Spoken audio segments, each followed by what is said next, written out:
Ada ribuan buruh dan pekerja yang berdemo untuk memprotes UU Omnibus Law yang sudah disahkan DPR. Para demonstran yang didukung oleh mahasiswa mengira bahwa UU itu merugikan para buruh, sebab banyak hak mereka yang dikebiri lewat undang-undang tersebut. Anggapan yang sangat salah, sebab bila kita mencermati poin-poin UU tersebut, nyaris tidak ada yang berpotensi merugikan kaum buruh. Tapi berhubung mereka sudah termakan hoax dan pelintiran, mereka pun merasa perlu turun ke jalan menuntut UU itu dibatalkan. Namun kita hakul yakin bahwa lebih banyak di antara mereka yang secara hati nurani tidak ingin berdemo. Kenapa? Hal itu bisa kita lihat dari status-status netizen. Banyak suara yang mengecam pendemo sebab merasa tidak bersyukur masih bisa bekerja di masa sulit seperti ini. Para buruh yang masih punya pikiran jernih, pasti mereka merasa bahwa bekerja itu jauh lebih penting dibanding turun ke jalan melakukan demo untuk sesuatu yang mungkin tidak mereka pahami. Apalagi informasi yang sampai ke telinga mereka itu banyak yang sudah dipelintir.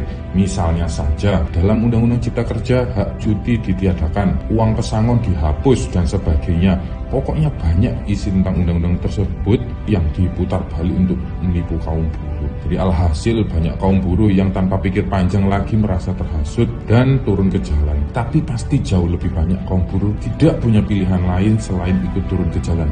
Pasti hatinya merasa bersyukur, tetapi rasa syukur itu dirampas oleh oknum-oknum serikat pekerja yang memaksa mereka untuk turun ke jalan.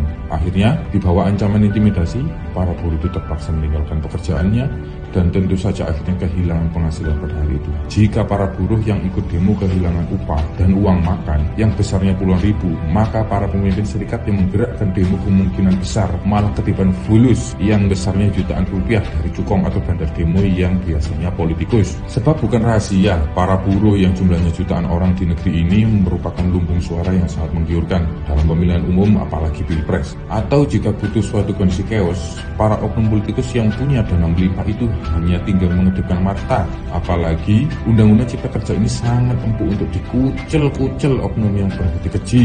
Maka jika ada aksi demo besar-besaran seperti protes Undang-Undang Omnibus Law ini, sangat kental terasa nuansa politiknya. Ada banyak oknum yang merasa punya kepentingan dalam aksi demo ini. Mereka itu para politikus yang sedang mengintip peluang untuk berkuasa secepatnya. Untuk itu mereka butuh situasi dan kondisi negara yang chaos dan kacau balau. Maka para buruh harus mulai sadar bahwa selama ini mereka sering dijadikan sebagai alat untuk memenuhi ambisi para oknum serikat. Buktinya, Undang-Undang Omnibus Law ini yang nyata-nyata tidak memberatkan bagi para buruh. Tidak ada poin dalam undang-undang itu yang merugikan para buruh. Yang rugi justru oknum serikat yang wewenang mereka sudah dipangkas atau dibatasi lewat undang-undang ini. Seperti misalnya, serikat tidak lagi diikutsertakan dalam hal penentuan besaran upah bagi pekerja. Pemerintah dan perusahaan lah yang menentukan soal upah.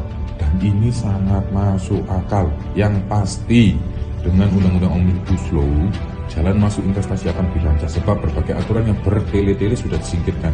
Jika arus investasi lancar, maka banyak pabrik atau perusahaan baru bermunculan yang menyerap ribuan sampai jutaan tenaga kerja.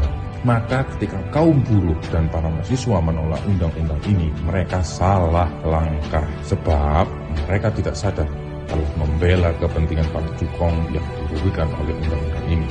Dan aksi anarkis yang merusak fasilitas umum justru membuat senang dan bahagia para bandar demo yang adalah kepala politikus busuk. Maka para buruh, para mahasiswa, sadarlah, jangan mau diperalat. Jaga cipta kerja, tarik sis, semongko.